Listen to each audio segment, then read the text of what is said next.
One. Hi, everyone, and welcome to the special simulcast, the Neil Haley Show, and the Cutting Edge Benefits Podcast with our other host, Anthony McMahon. Anthony, we continue to talk about how amazing the solution is.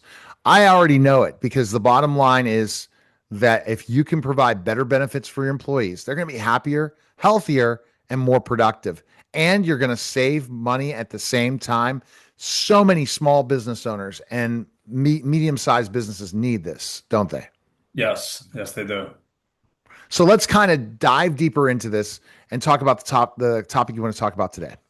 Yeah, so as I was saying to you right before we jumped on, we're having a new leader start in sales for us. And she had some great questions as she was getting onboarded, learning our solution, going through the case studies, kind of, learning the ins and outs of how we set everything up. And, at at the conclusion of it, she essentially was like, why would any business not do this? I don't really understand. And on today's podcast, I definitely want to go through, busting some myths of why these business owners typically do not do this, why companies don't do this in general, and, why that really doesn't make sense when you actually drill down and think of that. Okay, let's go with it. Let's go with let's go with specifically some of these myths because this is so amazing. We have so many things that I think are just fantastic. Why doesn't everybody do this? And then the myths come. Go. Yeah, for sure. So from the business owner's end, in my opinion, the number one reason they don't do it is because they don't want to deal with it. They view it as a cost of doing business. They're focused on a million different things within the company every single day, growing revenue, putting out fires with clients or vendors, employee issues, making sure that they hire the right talent. They're dealing with a thousand different things at once. And from what I've seen over the last few years is that they just kick this off to HR or finance. And then HR and finance, they're in a role where it's not their business, it's not their money. So they don't want to rock the boat with something that they view as unproven, even though we've been doing this for 25 years. They view it as unproven because their broker and agent who they've been working with for a while has never shown it to them. So they have no real incentive or skin in the game to ultimately make a decision that's going to alter the benefits, even though the outcome on the other end will be significant. So I think overall, from what I'm seeing, and hearing, over the last few years is that business owners, they're focused on other things. They're focused on growing the business, putting out fires. They kick it off to HR and finance. And then those folks are not in a position to make a decision that they feel, could be risky, could rock the boat, could have people questioning, why they switched to something that is unheard of in their opinion.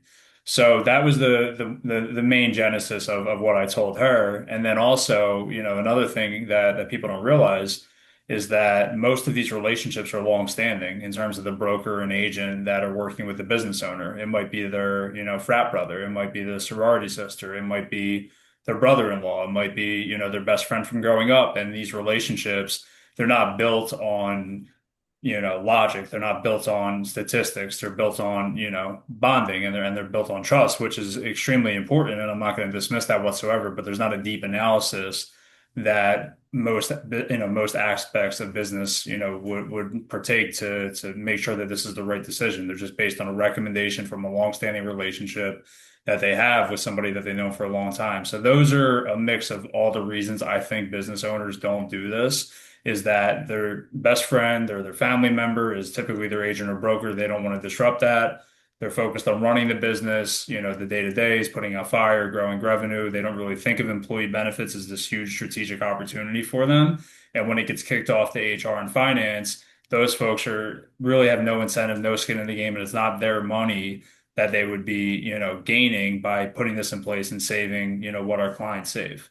That's see, I think that's very interesting. And how do you breach that and say, oh, by the way, this is a very important person who's selling to us?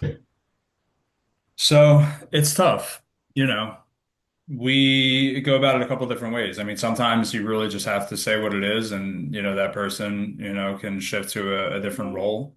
They could also get compensated as a consultant in other medians. If their compensation from Blue Cross Blue Shield or from Aetna or from Cigna by writing these policies is whatever, $20,000 a year, $30,000 a year, and we take it over, and they no longer get that commission, but we're saving the business $250,000, $500,000, I mean, technically, the business owner can just write that person a check for $20,000 to $30,000 per year to be a paid consultant, so they don't lose that level of income if it means that much to them. Or business owners, sometimes they instruct that broker, that agent, like, hey, you could still be lead agent, lead broker on this, but you need to work with ClaimLinx, in tandem with ClaimLinx, and put in place the type of policies and plans that they need with their solution to get the outcome that we're seeking.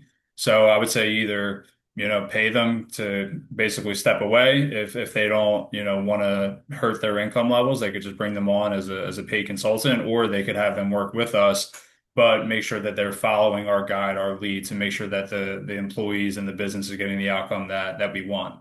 That's what I've recommended to business owners. They've done both. But there's also been some business owners just aren't willing to cut off that relationship or make those changes. And, it sucks because it hurts the business, it hurts the employees, and it hurts the future growth of that company. And that's what happens. Okay, another myth. Yeah, another myth, and this has been coming up time and time again, is that you can't have different plans on primary insurance for your employees, even though it makes more sense for them financially, it makes more sense for them network wise. It's not compliant to do, and that's just straight up not true. We have letters from the Department of Labor that state otherwise, that when you offer a medical expense reimbursement plan, you could do all sort of primary coverages for your employees. You could have employees on all different individual plans. You could do multiple group plans. You could do one group plan with individual plans. As long as all of the employees underneath are getting the same exact deductible, same copays, same prescription copays, same network access, it's fine. You just need to make sure it's uniform and non-discriminatory. And by doing that, you're improving benefits, you're lowering costs, and you're giving a better outcome to your employee base because you're able to customize this based on your group specifically. The problem with small employers and the way that agents and brokers write their policies is that, they might have 10 people, 15 people, 20 people. If anybody within that group is on a high cost drug, has a chronic or acute health condition, or is just old, it's going to balloon the rates not only for that individual person, but it's going to balloon the rates for the entire company. So why would you do that to the rest of your employees that would otherwise get a significantly lower rate? Why not separate out those risks, the high risk folks and the low risk folks, from the insurance carrier's perspective, get the cost as low as humanly possible, both for the employees and the business, and then give back the employees better benefits through the MERP that's uniform, non-discriminatory, and compliant. So that's another big myth that I keep seeing time and time again. Oh, you can't do multiple primary plans. And the answer is yes, you can. As long as you give the employees the same benefits underneath through the MERP, you can do that. Okay. Other myths. There's too many myths to bust, I think, on this episode, but I think the two that I wanted to cover was just number one, why would a business, never do this? And there's a lot of reasons. It's a lot of emotion. That's the problem. At the end of the day, it's emotion. I don't want to deal with it. I don't want to rock this boat. I don't want to sever this relationship. It's all emotional. It's not a logical decision to not put this into place. And, we're seeing a ton of new businesses come to us this year, thankfully, in efforts of this podcast, our marketing department, and everything that we're doing with our clients, them referring people over. So we are bringing on a ton of new businesses, and they're all listening, but not everybody's doing it because of these emotional ways. So that was the first one I wanted to cover. And the second one was the two primary plans. It's just not true. And I think a third one would be, you don't want to work with somebody who's based on how much, or who is compensated based on how much money that they save you. That's not an ideal relationship, which to me makes no sense whatsoever. Why would you instead work with a broker and agent that every time your costs go up, their commissions go up? Why instead would you not want to work with a company like ClaimLinx that every time you save a dollar, we then make more money? We're doing everything in our power in the setup, the implementation, the management, to keep your costs down, your employees' costs as low as possible. So those are the three big myths. I would say number one, why do not all business owners do this? The answer is just emotion or non-involvement. Number two is why are you allowed to have, two different or three different or multiple different primary plans for employees? The answer is because you're offering them better benefits that are uniform and non-discriminatory underneath through the MERP. And then the third, um, is really just the last thing that I covered there. So I think there's just myths across the board in the health insurance industry. We're trying to simplify it. We're trying to, make sure that our skin's in the game, our clients are getting better outcomes, and that our business is growing as they achieve the results that we're promising. All right. Well, this is great information. Go to claimlinx.com right now and you can schedule with Anthony and his team today. Appreciate it, Anthony. Yep. Thanks, That Neil. was a special simulcast, the Neil Haley Show and the Cutting Edge Benefits Podcast, guys. Take care.